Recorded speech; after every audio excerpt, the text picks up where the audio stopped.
எல்லா தமிழ் மக்களுக்கும் என்னுடைய வணக்கம். இன்னைக்கு நம்ம செஞ்சிருக்கிறது அரிசி பருப்பு சாதம். 3 டைப் டேஸ்ட்டில் நம்ம வீட்டில் செஞ்சு எடுத்துடுவோம். ஒன்று வந்துட்டு கேரளா ஸ்டைலு தேங்காய் வறுத்து மசாலா செஞ்சு சாதம் செஞ்சு எடுத்துடுவோம். இன்னொன்று வந்துட்டு தேங்காய் பால் ஊற்றி அரிசி பருப்பு சாதம் செஞ்சு எடுத்துடுவோம். இன்னொன்று வந்துட்டு தமிழ்நாடு ஸ்டைலில் அந்த டேஸ்ட்டில் சாதம் செஞ்சு எடுத்துடுவோம். இன்றைக்கி உங்களுக்காக ரெடி பண்ணி இருக்கிறது தேங்காய் வறுத்து மசாலா செஞ்ச அரிசி பருப்பு சாதம் தான். எப்படி பண்ணலான்னு பார்த்துட்டு வரலாம். 2 to 3 பேருக்கு சாப்பிட்றதுக்கான அளவுக்கு தான் இன்றைக்கி நம்ம செய்ய போகிறது. 1 கப் அளவுக்கு பொன்னி அரிசி எடுத்துருக்கு, புழுங்கல் அரிசி தான்.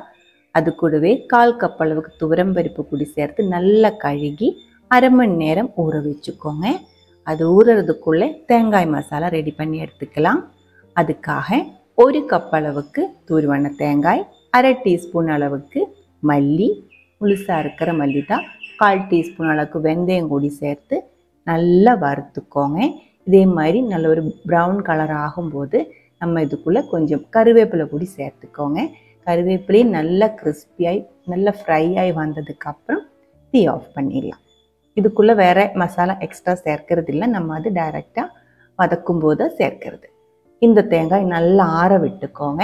அதுக்கப்புறம் ஒரு மிக்சி ஜாருக்குள்ளே போட்டு நம்ம இது அரைச்சி எடுத்துக்கலாம். தேங்காயோட அளவு கம்மியாக இருக்கிறதுனால அரைக்கும் போது நிறுத்தி ஒரு ஸ்பூனில் மிக்ஸ் பண்ணி அரைச்சிக்கோங்க. தண்ணி ஊற்றக்கூடாது அரைக்கும் போது. அப்போ இதே மாதிரி எண்ணெய் பிரிஞ்சு வர்ற மாதிரி மசாலா கிடச்சிடும். தேங்காய் மசாலா ரெடியாக இருக்குது, மாற்றி வச்சுக்கலாம்.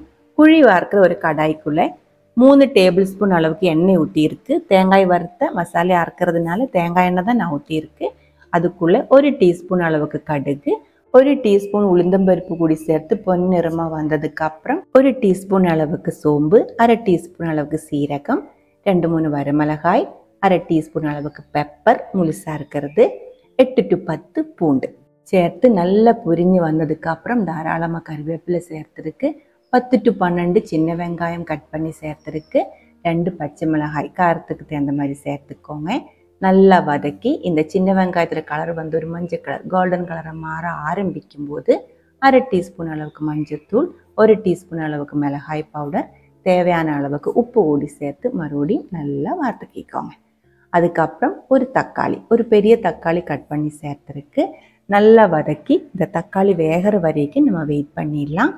அதுக்கப்புறம் இப்போ பாருங்கள் தக்காளி வெந்திருக்கு, மேஷ் ஆக ஆரம்பிச்சிருக்கு. இந்த டைமில் தான் நம்ம தேங்காய் மசாலா இதுக்குள்ளே சேர்க்கிறது. நம்ம வறுத்த எல்லா மசாலையும் சேர்க்க வேணும்ட்டு இல்லை, ஒரு 2 டேபிள் ஸ்பூன் ஃபுல்லாக சேர்த்துக்கோங்க. அதுவே இந்த ஒரு அளவு அரிசிக்கு தாராளமாக இருக்கும். மிச்ச மசாலா இருந்துச்சுன்னா ஒரு டப்பாக்குள்ளே போட்டு அடைச்சி வச்சா போதும், 6 மாதம் வரைக்கும் கெடாமல் இருக்கும். ஃப்ரிட்ஜில் கூட வைக்க வேணும்ட்டு அவசியம் இல்லை. ஈரமாக இருக்கிற ஸ்பூன் அதுக்குள்ளே பெடாமல் பார்த்தா போதும். இந்த மசாலைக்குள்ளே நம்ம கொஞ்சம் கொத்தமல்லி எல்லாம் கூடி சேர்த்து நல்லா வதக்கி அதுக்கப்புறம் 1 கப்பு அரிசிக்கு 3 கப் அளவு சுடுதண்ணி நான் இப்போ இதுக்குள்ளே ஊற்றிருக்கு. தேவையான அளவுக்கு உப்பு கூடி சேர்த்து நல்லா கலந்து விட்டதுக்கப்புறம் குக்கருக்குள்ளே ஊற்றிருக்கு. இந்த குக்கருக்குள்ளேயே எல்லாமே ரெடி பண்ணி எடுத்துக்கலாம்.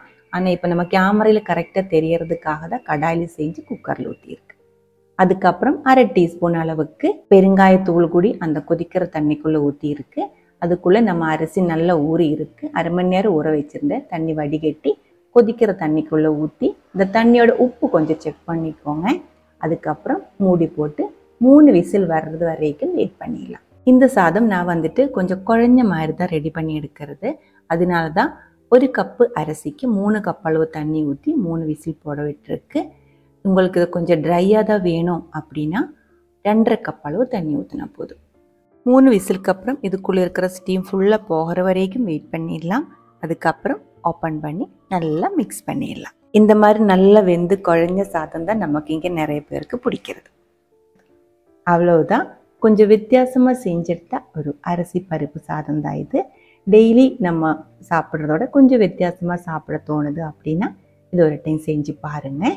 நெய் இந்த சூடாக இருக்கிற சாதத்துக்குள்ளே ஊற்றி தான் மிக்ஸ் பண்ணி தான் நம்ம சாப்பிட்றது. இல்லை உங்களுக்கு சாதம் கூட கலந்து வேணும் அப்படின்னா கொதிக்கிற தண்ணிக்குள்ளே 1 டேபிள் ஸ்பூன் அளவுக்கு நெய் போட்டு அதுக்குள்ளே அரிசி போட்டு வேக வச்சு எடுத்துக்கலாம். இந்த ஒரு ரெசிபி உங்களுக்கு பிடிச்சிருந்தா கண்டிப்பாக ஒரு டைம் ட்ரை பண்ணி பாருங்கள். அதுக்கப்புறம் உங்களோட கமெண்ட்ஸ் எல்லாம் சொல்லிடுங்க.